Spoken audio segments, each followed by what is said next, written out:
Kain tayo ng mais.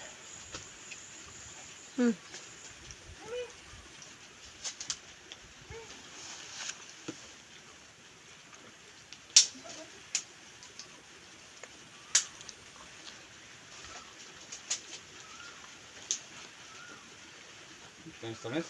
Doon daw ba, sabi ni mama mo, doon daw sa kamusliman sa Batarasa. May halo daw sa kape. Ano alin pa? Tapos ng kape? Hmm. Oh. Wala man daw sila repolyo doon. Yan. Ang sarap yun daw. Ang tamis-tamis nyo? Ha? Tamis-tamis.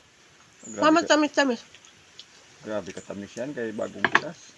Kaya lang malambot siya masyado. Lambot pa yan. Hindi ko maniwala ng mura. Lo, Ben? Ang palang maganda yan sa ito, Lo? Titignan ko. Malambot nga. Lo? Tikman mo. Tignan mo yan sa akin. Ang maganda ka. Maganda-ganda yung pagkagat mo. Medyo malutong pa to. Medyo may laman to pa. Kahit ganito lang. Yun, no? Yung kompleto ang ngipin. Makatas pa siya. Lambot pa.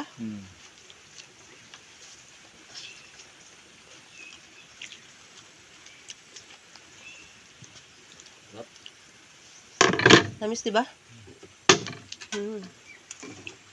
Yummy. Ganda lang dito sa bukid kay sariwa. Fresh na fresh talaga yung makakain mong pagkain. Katulad ditong mais, bagong pitas. Luto agad. Katulad ng pinya. Diba? Bagong pitas, hinog agad. Ayun, mga hinog na yung pinitas ko doon. Nigyan ako ni mama doon ng pinya.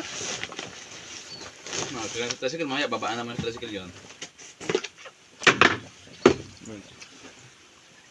Pero may balo pa man doon.